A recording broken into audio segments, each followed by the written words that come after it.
빛을 비추소서라는 제목으로 우리 하나님 말씀 전하겠습니다. 우리 먼저 옆에 계신 분들과 우리 다시 한번 인사 나눌까요? 더 많이 사랑하겠습니다. 네.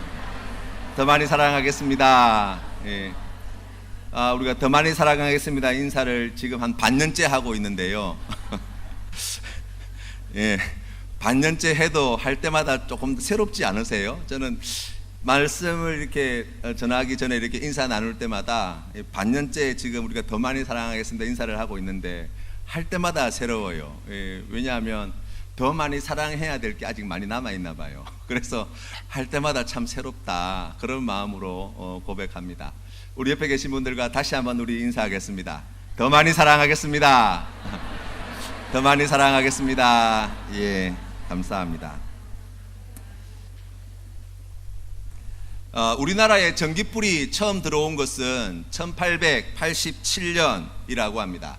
지금으로부터 약 한 132년 정도 전의 일이지요. 그 전에는 우리가 전기불을 사용하지 못했어요. 전기불을 사용하지 못했을 당시의 삶이 어떠한가 그려보면 뭐 호롱불도 사용하고 횃불도 들고 뭐 했겠지만 해가 지고 이제 밤이 찾아오면 그 깊은 어두움을 대부분의 경우에 이기지 못하여서 우리가 그 어두움 가운데 살았던 시대라고 이야기할 수 있습니다. 인류의 역사를 봐도 마찬가지죠. 인류의 역사를 우리가 두 부분으로 나누어야 할 필요가 있다고 한다면 저는 사람이 불을 마음껏 하기 시작했던 때와 그 이전이라고 이렇게 생각이 되어지더라고요. 이 불이라고 하는 것이 주는 엄청난 유익이 있었죠. 우리가 불을 통해서 그 전에 생식으로 먹던 음식을 익혀서 먹게 되고 그 전에 그 짙은 어두움 가운데 어찌할 바를 알지 못하여 두려움에 떨고 있던 인류가 이 불을 마음껏 사용함으로 말미암아서 그 어두움을 이겨나가는 문명이라고 하는 것이 시작되어졌다고 이야기할 수 있어요. 그래서 여러분 어떻게 보면 인류의 문명사는 이 어둠과의 싸움의 역사라고 이야기할 수 있습니다. 오늘날 우리가 밤하늘에 떠있는 별들을 참 많이 보기가 어려운데 그 이유 중에 하나는 뭐예요? 이 땅이 너무 밝아서 그래요. 하루 24시간 우리가 이 땅에서 어두움을 물리치기 위하여 얼마나 많이 애쓰는지 몰라요. 밤에 어두운 길거리를 그냥 두지 않습니다. 가로등을 세우지요. 집마다 온갖 형광등에다가 온갖 등불이 가득 차 있습니다. 뿐만 아니라 우리가 조금만 높은 곳에 올라가 봐도 황령산이나 용두산 공원에 올라가서 밤에 이렇게 부산 시내를 한번 살펴보면 거의 사람 사는 동네 중에 어두운 곳은 없다고 할 만큼 그 어두운 밤을 환하게 밝히고 있다고 이야기할 수 있어요. 우주에서조차도 인공위성을 통해서 이 대한민국의 사진을 찍어보면 이 대한민국의 사람들이 살고 있는 곳곳마다 그 밤에 환하게 밝혀놓은 그 불빛이 우주에서도 다 보여질 만큼 그만큼 우리가 밝은 세상을 살고 있다고 이야기할 수 있어요. 그런데 그렇게 우리의 어두움을 밝혀주는 이 빛이 무엇이냐 라고 하는 질문에 대한 답은 인류의 오랜 역사 가운데 많은 사람들이 연구하고 거기에 대해서 이런 이야기 저런 이야기를 하였지만 이 빛의 실체에 대해서 과학적으로 검증되어지고 증명되어진 역사는 그리 오래되지 않습니다. 여러분 빛이라고 하는 것은 사실은 관찰하기가 매우 어려워요. 왜냐하면 이 빛은 그 속도가 무려 1초에 30만 킬로로 날아가요. 그러니까 그 1초에 30만 킬로 많이 안 빠르다고 생각하시는군요. 엄청 빠른 거예요. 눈 깜짝하면 지구를 갖다가 몇 바퀴나 돌고 태양까지 8분이면 도달하고요. 그런 엄청나게 먼 길을 1초 만에 가는 거예요. 그 빠른 걸 어떻게 따라잡겠어요? 인간의 기술과 능력과 인간이 동원할 수 있는 에너지로는 그러한 속도를 만들어낼 재간이 아직 없어요. 그래서 여러분 밤하늘에 떠있는 별들이 그렇게 많이 있지만 우리가 그 별들을 바라보면서 그냥 바라만 보기만 할 뿐이고 그곳에 가지 못하는 이유가 그만한 속도, 빛의 속도를 가도 몇만 년이 걸리고 빛의 속도를 가도 몇억 년이 걸리는 그러한 시간인데 그러한 거리인데 그걸 갖다가 어떻게 감당이 안 돼서 우리가 그냥 여기에서 망원경으로만 구경하고 있는 거예요. 그러니 여러분 생각해 보세요. 이처럼 우리의 삶에 가까운데도 불구하고 우리가 빛이 어떠한 것인지 잘 알지 못하며 살아왔다고 생각해 보면 참 신기하지 않습니까? 과학자들의 연구에 의하면 이 빛은 다른 세상의 그 어떤 물질과도 다른 특성을 가지고 있대요. 그것은 무엇이냐면 이 빛은 소리와 같이 파동의 그런 파동과 같은 그런 특징을 가지고 있으면서 동시에 이 빛은 입자가 있다는 거예요. 마치 던지는 야구공처럼 그러한 빛의 입자가 있대요. 그런데 그게 파동처럼 이렇게 퍼져나간다는 거예요. 잘 이해가 안 되시죠? 저도 잘 이해가 안 되더라고요. 아니 어떻게 그럴 수 있지? 그런데 빛이 그래요. 그 호묘하고 그 신비로운 빛 가운데 우리가 살아간다고 이야기할 수 있습니다. 빛에 대해서 아주 과학적으로 잘 연구한 그러면 최초의 연구가라고 이야기하면 저는 뉴턴을 이야기할 수 있을 것 같아요. 만유인력의 법칙을 발견하였던 뉴턴이 광학이라고 하는 책을 썼는데요. 그 책에서 이 뉴턴은 지금 생각해 보면 너무나 간편한 실험이에요. 우리가 문방구만 가면 금방 살 수 있는 그 세모난 그 유리 기둥, 그 프리즘이라고 하는 것에다가 빛을 통과시켜 보았더니 그 벽면에 빨주노초 파란보의 색깔이 나뉘어지는 스펙트럼이 만들어지더라는 거예요. 이 뉴턴이 그걸 보고 너무나 신기했어요. 그래서 아니 이게 어떻게 이렇게 됐지? 그래서 빨간빛에다가 다시 프리즘을 대보았더니 더 이상 색깔이 나누어지지 않고 빨간빛은 프리즘을 통과하면 그대로 빨간색이 되고 주황색은 그대로 주황색이 되더라는 거예요. 그래서 반대로 그 7가지 색깔을 다시 프리즘을 통과시켜서 하나로 모았더니 그 프리즘에 처음 들어왔던 백색광이 만들어지더라는 거예요. 여러분 이것은 누구나 할 수 있는 실험일 수 있어요. 그런데 이 뉴턴이 그 실험을 통해서 깨달은 것이 있어요. 엄청난 것을 발견하게 되어지는데 우리가 물체를 보면 어떤 것은 빨간색, 노란색, 파란색, 나무색, 검은색 이러한 색깔들을 보잖아요. 이 뉴턴은 그 프리즘에서 나오는 스펙트럼을 보면서 무엇을 깨달았냐면 색이라고 하는 것은 물질에 있는 것이 아니라 빛에 있는 것이었구나를 깨달았어요.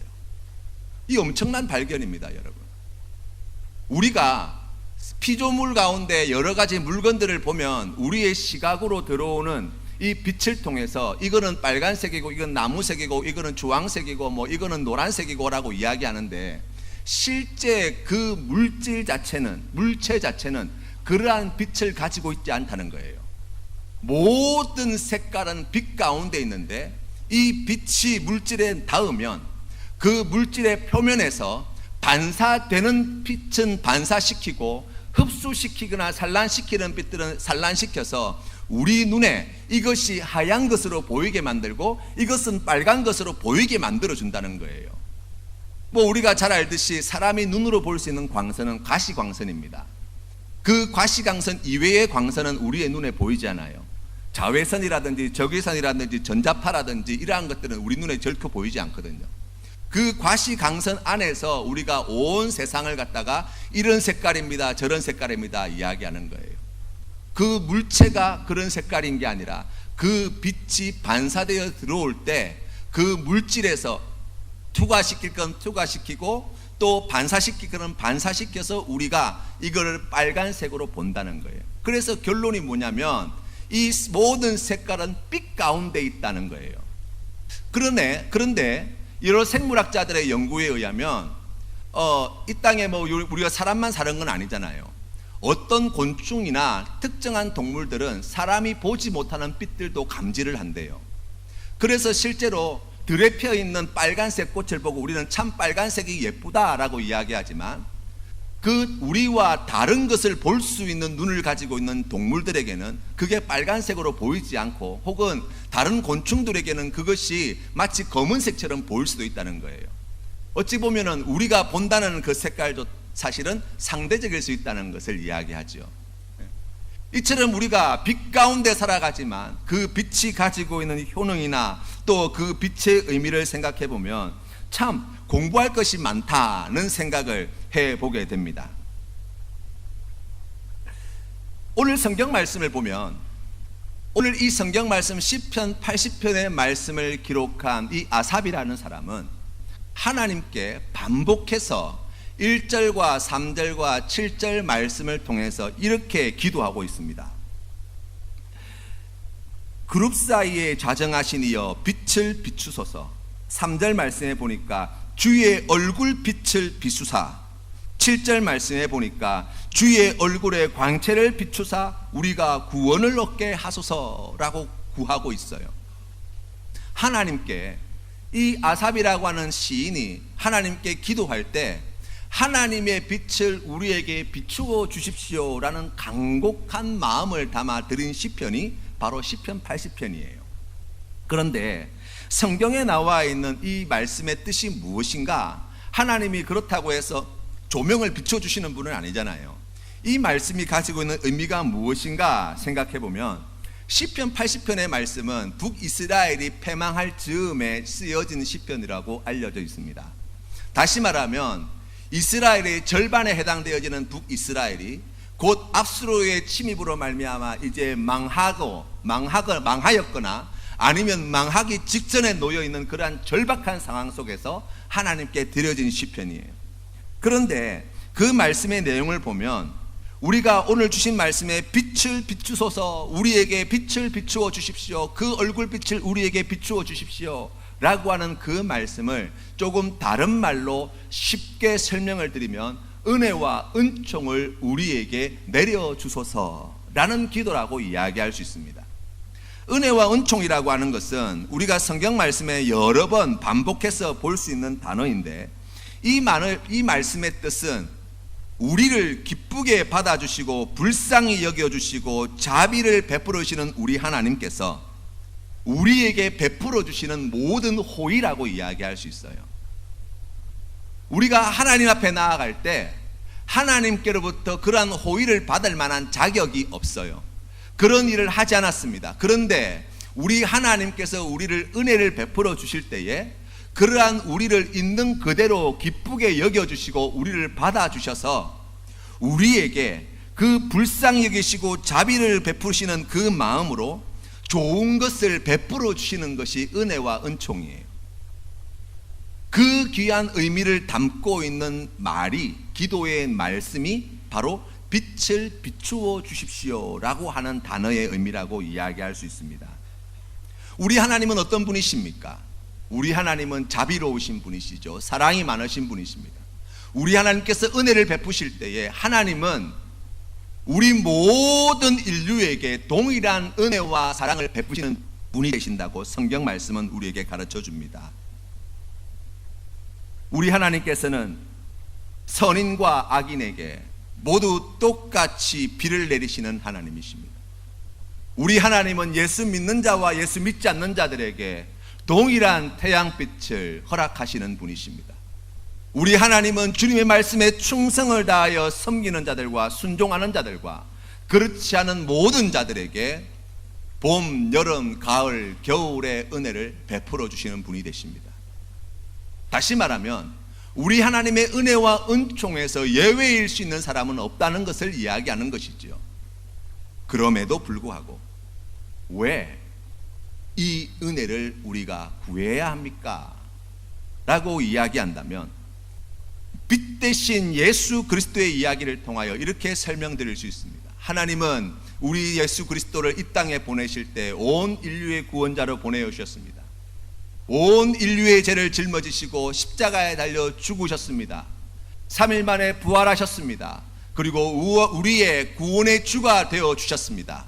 그런데 온 인류를 위하여 십자가에 달려 죽으셨으나 성경 말씀에 보니까 그 예수 그리스도를 영접하지 아니하는 자는, 아니 다른 말로 이야기하면 그 예수 그리스도를 영접하는 자만이 하나님께서 우리를 위하여 예비하신 그 놀라운 은혜와 축복을 받아 누린다고 성경은 우리에게 가르쳐 줍니다.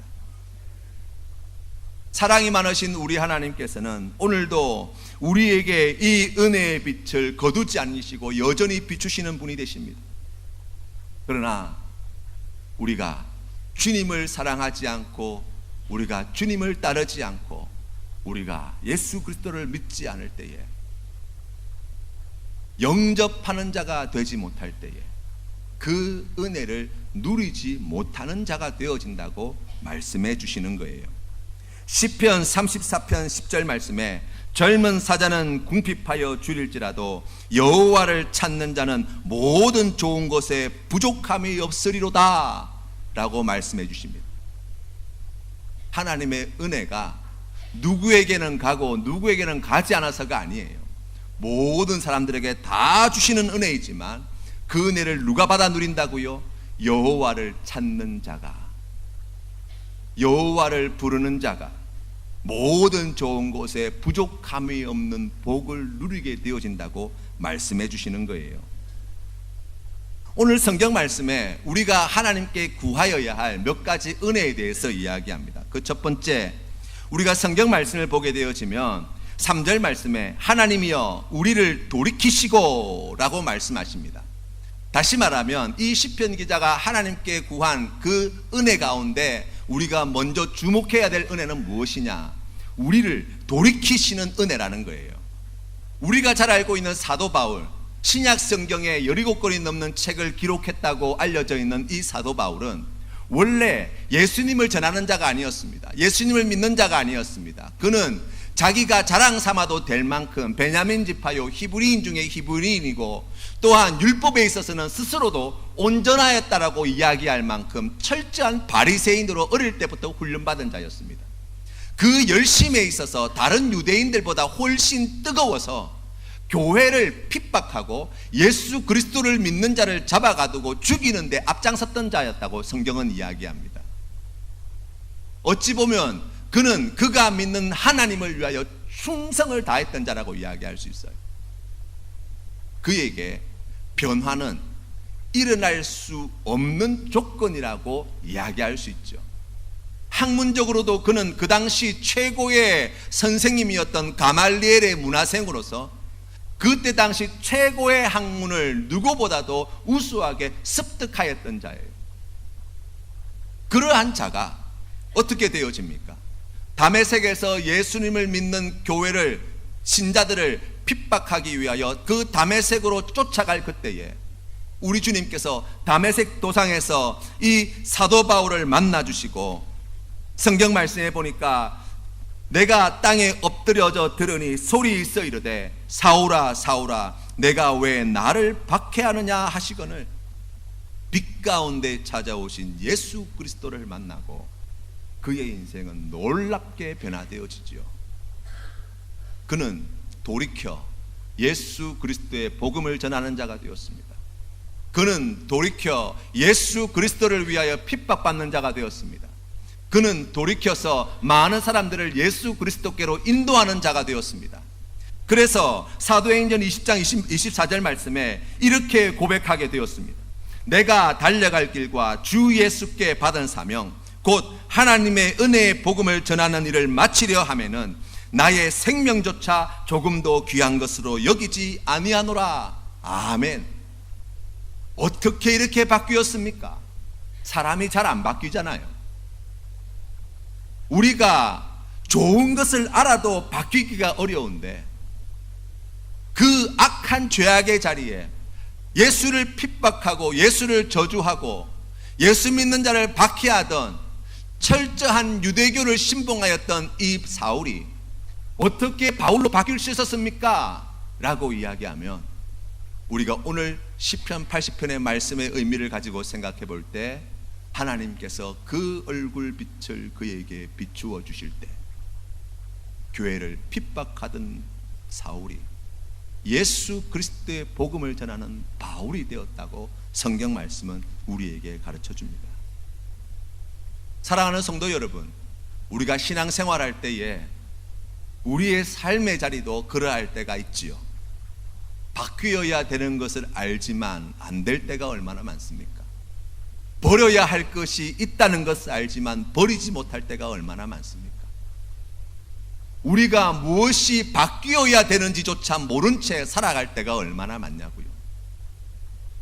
나는 멀쩡한 줄 알았고 나는 괜찮은 줄 알았고 나는 그래도 남들 보기에 부끄러움 없이 살았다고 이야기하지만 우리가 주님의 말씀 앞에 서게 되어질 때 예수 그리스도의 십자가 앞에 서게 되어질 때 절망스러운 우리의 모습을 보지 않을 사람이 누가 있습니까?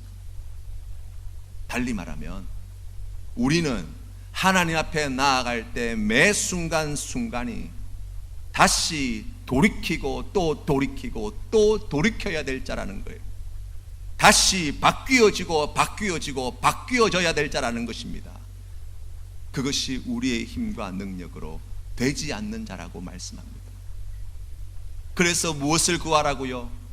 우리를 돌이켜 주시는 은혜, 그 하나님의 은혜를 구하라고 말씀하시는 거예요.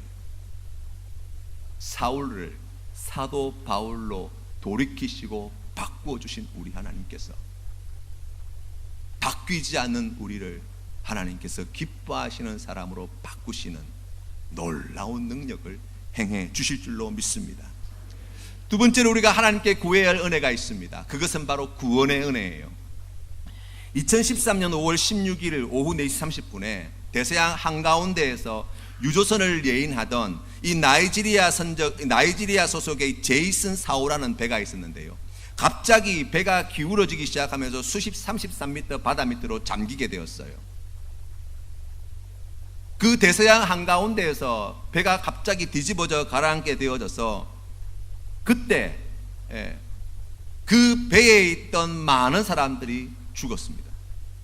그런데 그때 그 안에 있던 요리사였던 해리슨 오제그바 오킨이라고 하는 사람이 있었는데, 이 사람은 배가 뒤집어질 때 그 충격으로 부딪혀서 기절을 했어요.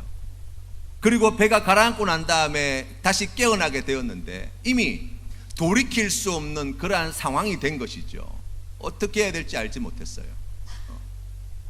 이 사람이 배의 구조를 잘 알아서 이제 배의 선수에 있는 그 에어포켓이라고 하는 곳을 찾아서 어떻게 들어가게 되었는데, 그곳에 가서 보아도 콜라 한 병, 그리고 나머지는 아무것도 없는 거예요. 언제 구조될지 모를 그러한 절박한 상황 속에서 시간을 보내고 있었습니다. 그 한 시간 한 시간, 하루하루를 지나갈 때 얼마나 두려웠을까요?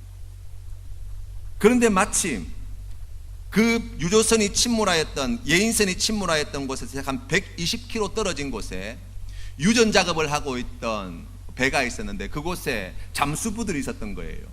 이 소식을 듣고 그 잠수부들이 배를 끌고 그 바다의 한가운데 빠져있는, 그 예인선이 빠져있는 그곳까지 찾아오게 되어진 것이죠. 그곳에서 열심히 수색을 하였습니다. 그런데 찾은 것이라고는 10구의 시체밖에 찾지 못했어요.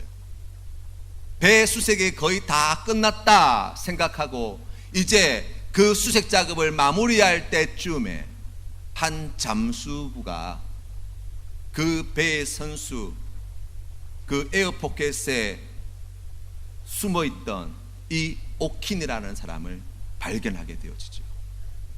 그리고 그곳에서 구해내는 놀라운 일을 행하게 되었습니다. 사람들은 그렇게 이야기했습니다.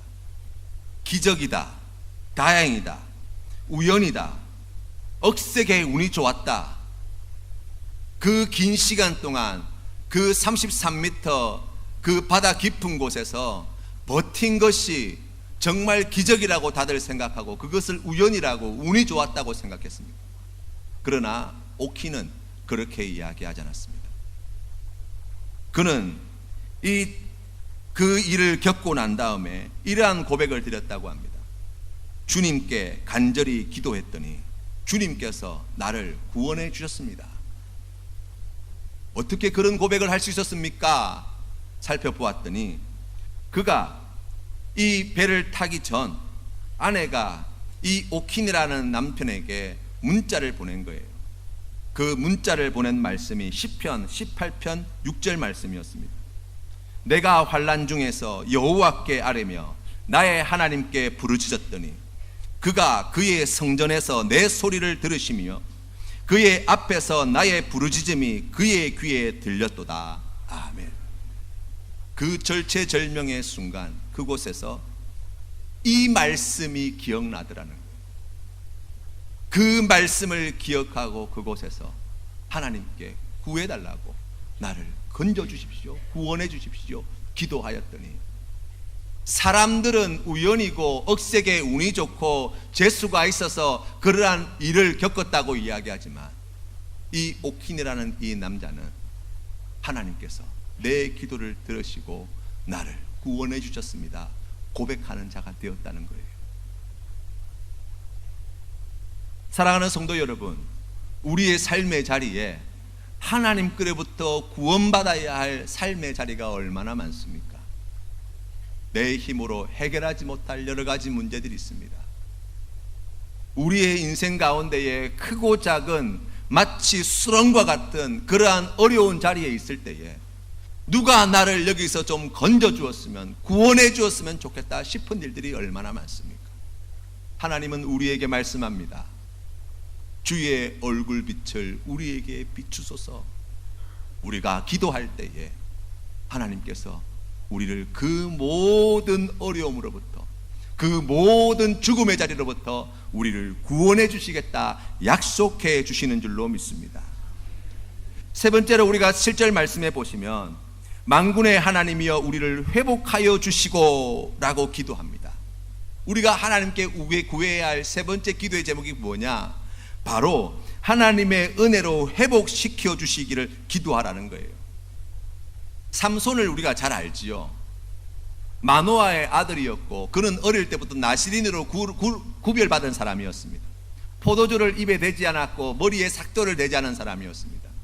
그는 얼마나 힘이 장사였던지 사자를 찢어 죽이고 또 30대 1 정도의 싸움은 싸움도 되지 않았어요.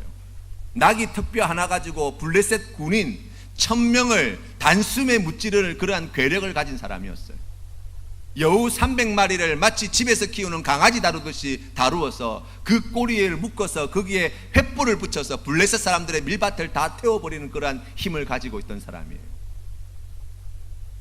그러나 그는 사사로서의 직무를 잘 행하지 못했던 사람이에요. 그의 삶을 바라보면 자기의 마음에 이끌리는 대로, 자기의 욕심에 이끌리는 대로 살아서 하나님께서 구별하여 세우신 나시린으로서의 직무를 감당하지 못했고 이스라엘 백성의 판관으로서 이스라엘 민족의 지도자로서의 사명을 감당하지 못하는 자가 되었어요. 끝내 그 기생 드릴라에게 자신의 힘의 근원이 머리카락에서 나온다는 것을 이야기하여서 그 머리카락이 밀리우고 완전히 힘이 빠져버린 평범한 사람이 되었죠. 블레셋 사람들이 이 삼손을 잡아다가 눈을 뽑고 그 몸에 쇠사슬을 두르고 그를 연자맷돌을 돌리는 그러한 일을 맡겨서 블레셋 사람들의 조롱거리로 만들어 버렸습니다. 그런데 그러한 때에 성경 말씀 사사기 16장 21절 말씀해 보시면 이렇게 나와 있어요. 블레셋 사람들이 그를 붙잡아 그의 눈을 빼고 끌고 가사에 내려가 놋줄로 매고 그에게 옥에서 맷돌을 돌리게 하였더라. 22절 말씀입니다. 그의 머리털이 밀린 후에 다시 자라기 시작하니라. 아멘. 그는 힘을 잃어버린 자였습니다. 하나님께서 맡겨주신 사명을 감당하지 못하여서 끝내 하나님께서 주신 모든 좋은 것들을 다 빼앗겨버린 자가 되었습니다. 그러나 우리 하나님의 은혜는 어떠하였습니까? 그의 인생의 가장 밑바닥, 가장 비참한 삶의 자리에 있을 때조차도 오늘 성경 말씀 16장 21절 말씀에 그의 머리털이 밀린 후에 다시 자라기 시작하니라. 우리 하나님께서는 여전히 그에게 은혜를 베풀어 주시고 그 힘을 다시금 회복시켜 주신 하나님이 되셨다고 말씀하시는 거예요. 그래서 다곤 산당에서 그 3000명의 블레셋 사람들이 그 우상에게 제사하는 그 자리에서 그 돌기둥을 끌어안고 하나님께 힘을 달라 구하고 주신 힘을 가지고 그 기둥을 쓰러뜨리게 되어질 때 그가 건강할 때, 그가 온전할 때 이루어 놓았던 일들보다 더 큰 일을 이루었다고 성경은 우리에게 가르쳐 줍니다. 사랑하는 성도 여러분, 우리가 회복해야 될 것이 있지 않겠습니까? 예수 그리스도를 믿는 자 우리가 우리의 인생에 빛이 되시며 우리의 인생에 모든 좋은 것을 주시는 아버지 하나님과 사귀며 살아가는 이 신앙의 삶을 살아갈 때 우리가 회복해야 될 것이 무엇입니까? 이 은혜와 은총이라고 하는 단어의 의미에는 기쁨과 감사의 의미가 함께 담겨져 있는 이 말이에요. 하나님께로부터 그 큰 은혜와 호의를 받으면 우리 마음 가운데 뭐가 생겨요? 기쁨이 생겨요. 그 기쁨으로 하나님께 감사를 드리는 것은 자연스러운 일이라고 이야기할 수 있습니다. 다시 말하면 예수 그리스도를 구주로 믿고 예수 그리스도를 영접하여서 하나님의 자녀가 된 사람은 바로 이 은혜의 빛을 받은 사람이요 하나님의 이 은총을 받아 누리는 사람이 되어지는데, 그러할 때 우리의 마음을 다시 한번 살펴보자고요. 우리는 잃어버린 젊음을 안타까워합니다. 우리는 잃어버린 물질을 안타까워합니다. 우리는 잃어버린 명성을 안타까워합니다. 그러나 우리가 정말 안타까워해야 될 것이 있는데, 그것은 무엇이냐면 하나님께로부터 그 큰 은혜를 입었음에도 불구하고 우리의 마음에 기쁨이 없다는 것입니다. 그 큰 은혜를 받았음에도 불구하고 우리 안에 감사가 사라져 버렸다는 것입니다. 예수 그리스도를 믿는 자는 참으로 행복한 자라고 말씀합니다. 왜요? 기쁨이 넘치는 삶을 살아가거든요. 감사를 넘치는 삶을 살아가거든요. 마치 머리카락이 밀리운 삼손과 같이 그 기쁨과 감사의 능력과 은혜를 잃어버리며 살아가는 우리가 되지 않았습니까? 어떻게 해야 된다고요? 하나님, 우리에게 하나님의 얼굴의 빛을 비추어 주십시오. 그리하여서 우리가 잃어버린 것들이 참으로 많이 있지만 그 가운데에 그 은혜로 말미암아 우리에게 주시는 그 기쁨과 그 감사와 그 행복을 다시금 회복하는 하나님의 자녀 삼아 주십시오. 우리 하나님께서 그 기도를 기쁘게 들으시고 우리에게 잃어버렸던 기쁨과 감사를 회복시켜 주시는 놀라운 일들을 이루어 주실 줄로 믿습니다. 오늘 성경 말씀 1절 말씀은 이렇게 시작합니다. 요셉을 양떼같이 인도하시는 이스라엘의 목자여 귀를 기울이소서, 그룹 사이에 자정하신 이여 빛을 비추소서라고 이야기합니다. 요셉의 인생만큼 드라마틱한 인생이 없지요. 그는 야곱의 11번째 아들로 태어나서 라헬의 아들로서 아버지의 편애를 받던 자였습니다. 나머지 형제들은 나가서 일할 때 아버지 집에서 채색 옷을 입고 그 모든 고된 노역으로부터 자유로운 자였습니다. 그리고 그는 하나님께서 은혜를 주셔서 어릴 때부터 하나님께서 그에게 꿈으로 앞으로 행하실 놀라운 비전들을 보게 해주셨습니다. 그러나 형들의 미움을 받은 이 요셉은 미디안 상인에게 팔려서 애굽에 있는 보디발의 집에 넘어가게 되어지고 그곳에서 종으로서 삶을 살게 되었죠. 억울하게 죄를 덮어쓰고 왕의 죄수들이 갇히는 지하 감옥에 갇히는 신세가 되었습니다. 어찌 보면 그의 인생길을 생각해 본다면 참으로 기구하고 구구절절한 참 안된 인생이다 이야기할 것입니다. 그러나 하나님께서는 그곳에서 그의 나이 30에 애굽왕 바로의 꿈을 해몽하고 애굽의 총리로 세우시는 놀라운 일들을 행하셨지요. 나중에 이 요셉이 그의 형들에게 고백하는 바가 무엇입니까?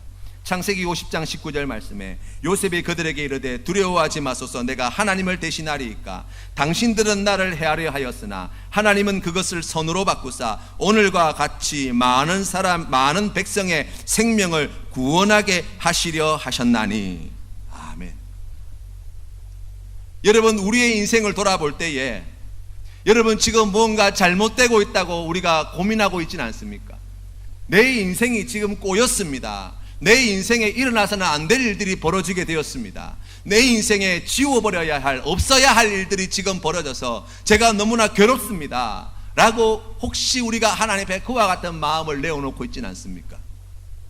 사랑하는 성도 여러분, 우리는 한 치 앞도 내다보지 못하는 인생임을 기억하십시오. 내일이 어떠한 일이 벌어질지 우리는 짐작조차 할 수 없는 인생임을 기억하십시오. 우리의 인생을 인도하시는 분은 오직 하나님이십니다. 사랑이 많으시고 은혜가 풍성하신 우리 하나님께서 우리를 기쁘게 받으시고 우리에게 좋은 것을 주시고자 하시는 우리 하나님께서 결코 우리를 버리지 아니하셨음을 믿으시기를 바랍니다. 그리하여서 오늘 요셉이 고백한 것과 같이 당신들은 나를 헤아려 하였으나 세상은 나에게 이러한 고통과 아픔을 주었으나 내가 믿었던 자는 나를 이렇게 배신하였으나 내 가정에 내 가족에게 이러한 불미스러운 일은 일어났으나 내가 이러한 죄를 저질렀고 이러한 부족한 인생을 살았으나 우리 하나님은 그것을 선으로 바꾸사. 이것이 우리 하나님의 은혜 아니겠습니까? 그것이 없어지는 인생이 아니라 그것을 선으로 바꾸어 내시는 은혜. 우리가 하나님 앞에 기도할 때 구해야 할 은혜가 이 은혜이지 않겠습니까? 우리가 오늘 성경 말씀에서 본 것처럼 주께서 그들에게 눈물의 양식을 먹이시며 많은 눈물을 마시게 하셨나이다 할 날이 없지는 않겠지만 우리가 혹시 그러한 삶의 자리에 있겠지만 그러나 은혜가 풍성하시고 사랑이 많으신 우리 하나님께서 여전히 우리에게 그 얼굴을 비추어 주실 때 하나님은 그것을 선으로 바꾸사 오늘과 같이 많은 백성의 생명을 구원하게 하셨습니다. 이 귀한 믿음의 고백으로 서게 하시지 않겠습니까?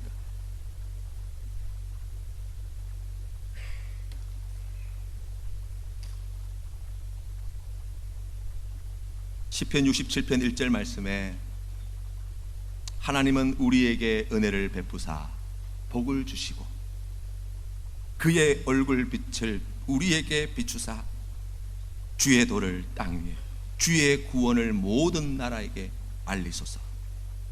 하나님이여 민족들이 주를 찬송하게 하시며 모든 민족들이 주를 찬송하게 하소서. 온 백성은 기쁘고 즐겁게 노래할지니 주는 민족들을 공평히 심판하시며 땅 위의 나라들을 다스리실 것임이니이다. 아멘. 은혜가 풍성하신 우리 하나님께 우리 다시 마음을 모아 기도하십시다. 하나님, 우리에게 주의 얼굴 빛을 비추어 주십시오. 우리 하나님께 우리가 구할 모든 좋은 것이 우리 하나님께 있사오니 아버지 하나님의 은혜를 구하며 나아가는 우리를 돌이키시고 구원하시고 인도하여 주시고 하나님께 주신 이 귀한 은혜와 복을 받아 누려 참으로 기쁘고 복된 인생을 살아가는 우리 모두가 되게 해주십시오. 우리가 이 한 주간 이 기도의 고백으로 나아갈 때 은혜가 풍성하신 우리 하나님께서 반드시 선하신 것으로 좋은 것으로 응답해 주실 줄로 믿습니다. 기도드리겠습니다.